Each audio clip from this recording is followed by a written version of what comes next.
Good afternoon.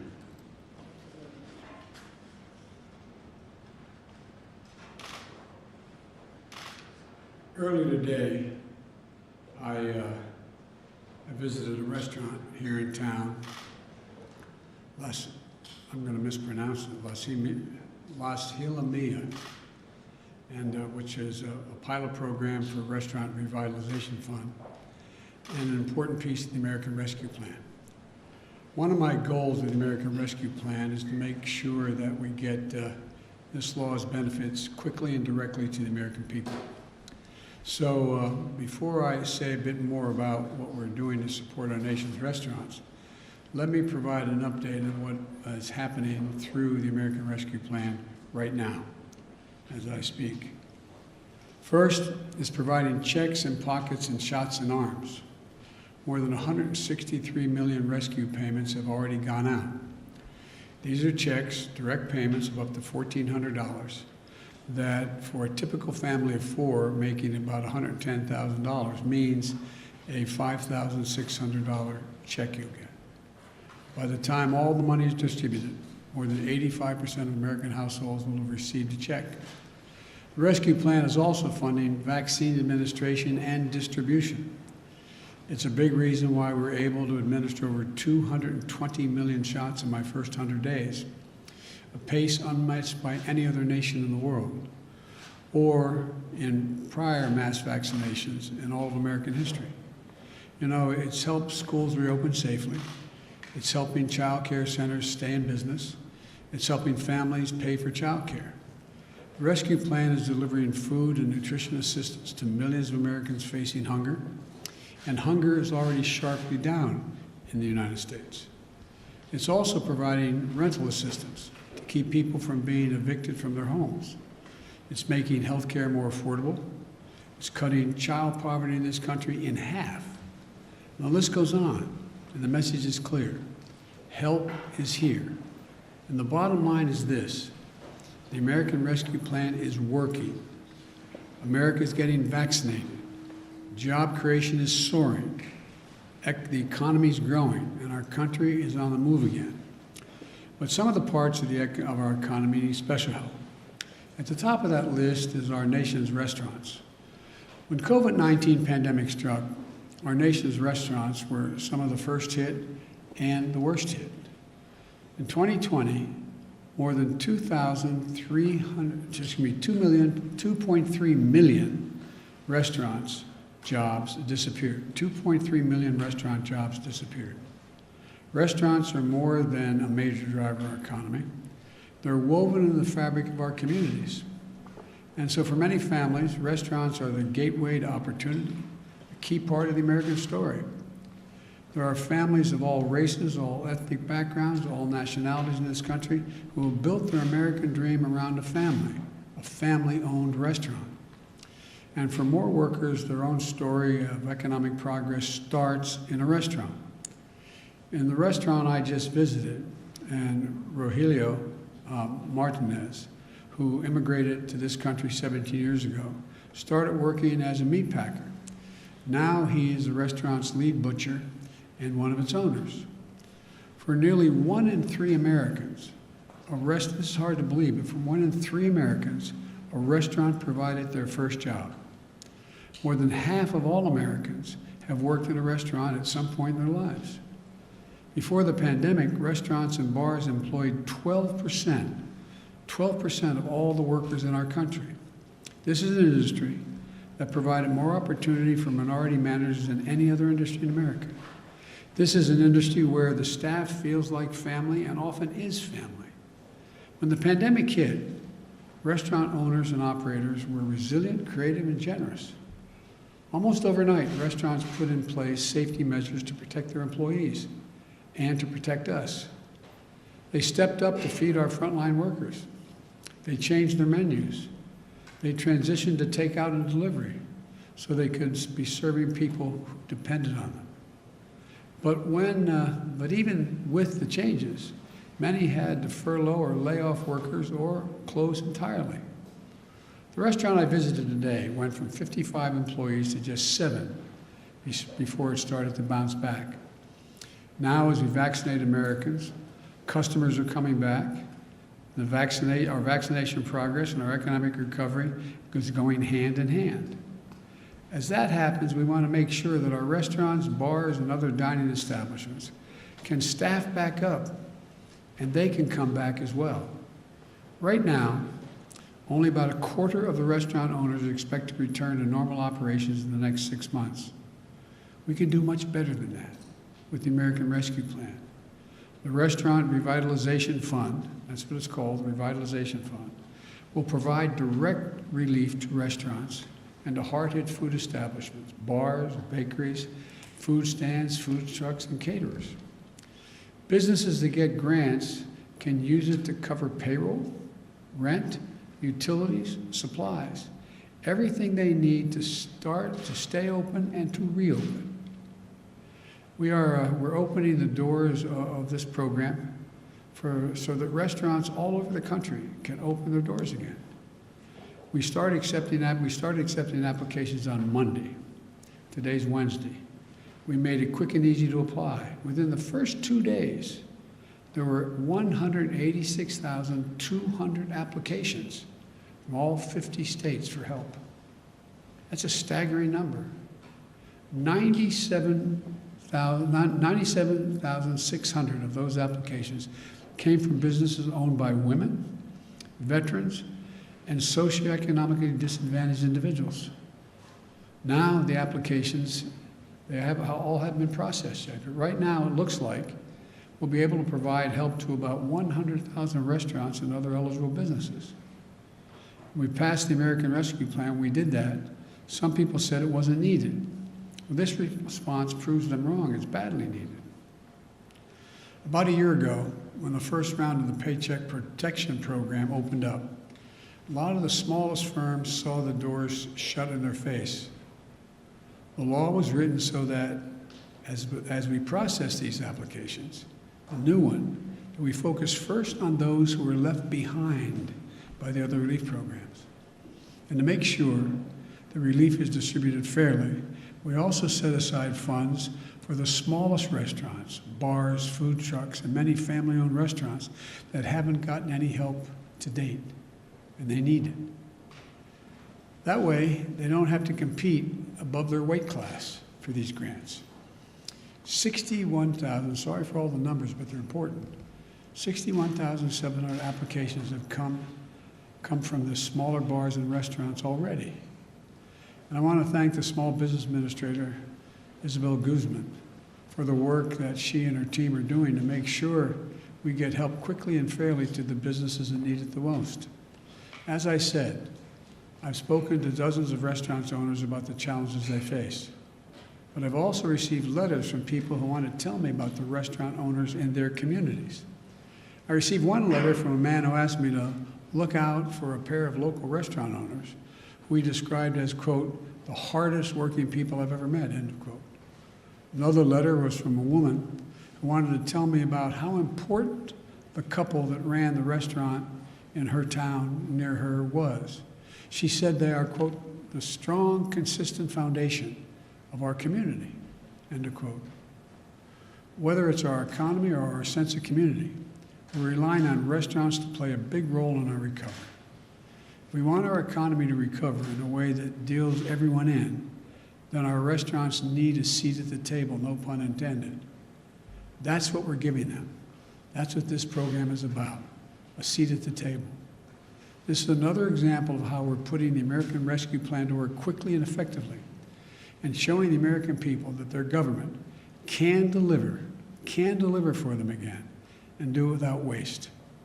That we can vaccinate this nation, that we can get our kids safely back in school, that we can get our economy back on track by helping hundreds of thousands of small businesses reopen and stay open, that we can give the people of this nation a fighting chance again.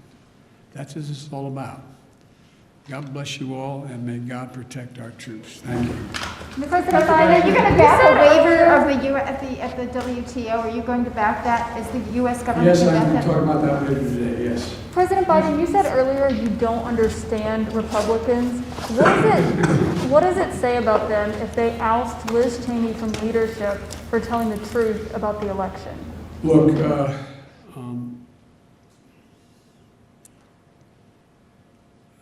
it seems as though the Republican Party is trying to identify what it stands for. And they're in the midst of a significant sort of mini revolution going on in the Republican Party. I've been a Democrat for a long time. We've gone through periods where we've had internal fights and disagreements. I don't ever remember any like this. And so, as one of you said, and I'm not embarrassed by identifying them, as one of you said on national television last night, we badly need a Republican Party. We need a two-party system. It's not healthy to have a one-party system. And I think the Republicans are further away from trying to figure out who they are and what they stand for than I thought they would be at this point. Sir, Mitch McConnell said that he is 100% focused on stopping this administration. You've spoken about your relationship with him in the past. Do you still think you can work with him when he says things like that? Look, he said that in our last administration, Barack, he was going to stop everything. And I was able to get a lot done with him.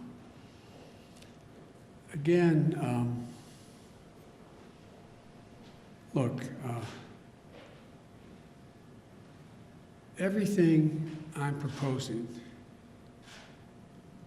that be done to generate economic growth, employment, and put us in a position where we can outcompete any other country in the world with research and development and moving ahead, I pay for. We talk about how this is going to cost so much money, I'm not paying for it. The bottom line is this. My Republican friends had no problem voting to pass a tax proposal that expires in 2025 that cost $2 trillion. None of it paid for. Increased the deficit by $2 trillion. Gave the overwhelming percentage of those tax breaks to people who didn't need it. The top 0.1%. They didn't need it. And it was argued that what it would do is generate this great economic surge and growth. It would increase productivity. It would pay for itself. It would generate a sense of growth in America we hadn't seen ever before. Well, everyone from the Heritage Foundation on has pointed out hadn't done that. Hadn't done that. Now I come along, and the proposals that I'm suggesting are tried and true things like when you rebuild bridges, things get better. When you rebuild highways, when you don't have to,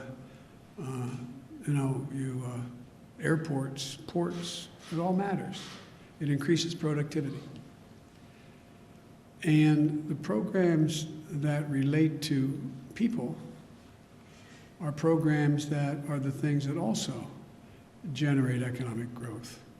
And I view them as, for example, tax cuts for middle class, upper middle class, and working class people. And so you eliminate a few of just have the super wealthy begin to pay their fair share. For example, you have, I think it's 35 or 30 corporations didn't pay a single solitary penny last year in the Fortune 500 companies. They made $400 billion. They paid no taxes. How can that make any sense? Especially since these corporations, and I come from the corporate capital of the world, more corporations are incorporated in my state than all the rest of the country combined. If you notice, corporations aren't investing any money in research and development. Somewhere, what's most of it going to? Buying back their own stock dividends, which makes sense, leaving by some studies less than 10% for research, development, pay raises, etc. Used to be that not too long ago, for example, during the Bush administration, the tax rate for the very wealthy making well over millions of dollars was 39.6%. It's now 37%. Just raised it back to what it was before. It raises enough money from that savings to put every single person in community college who wants to go. Now, what's going to grow America more? What's going to help you and your security more? The super wealthy having to pay 3.9% less tax, or have an entire generation of Americans having associate degrees. That's why all the economists, even on Wall Street, are pointing out, guess what? It grows the economy. Benefits everybody. Hurts nobody. But now, it's talked to the Wall Street Journal, I talk about it as a welfare program. It's about growth. And so, you know, the idea that it's just amazing. I mean, corporate taxes, they were 36%. Our administration, last administration, said we should lower it. We suggested it be lowered to 28%. Well, it's got lowered to 20%, or 21%. Show me something that's benefited. What's happened? Show me where the growth is. What's it being invested in? Yes. On the corporate tax rate, have you talked to CEOs about that? And have you? Yes. Are you open to say 25%? I'm open to compromising, yes. It doesn't have to be exactly what I say, but to suggest that, which some of the folks are suggesting, and I'm going to meet with Republicans next week when they come back, and seriously meet with them.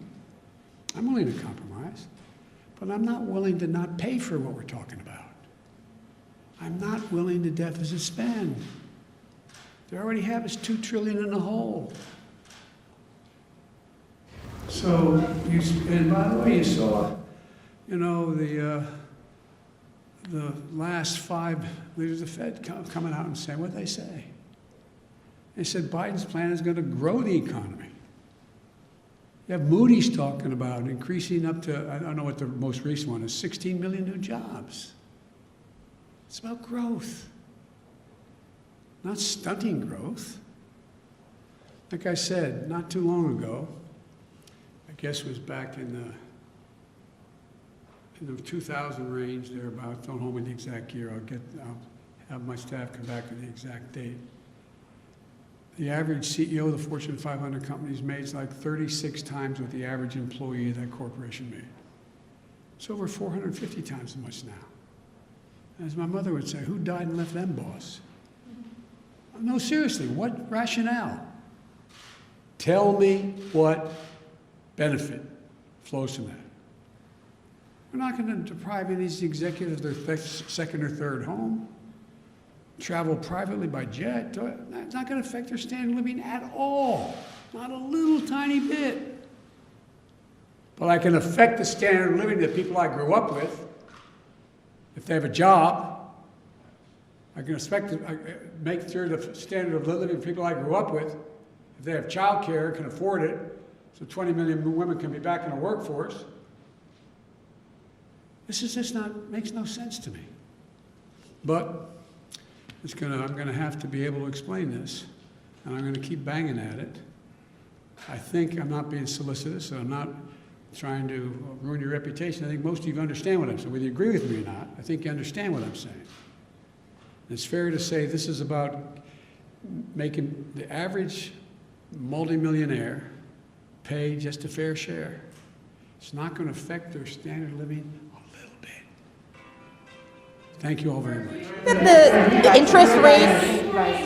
You guys.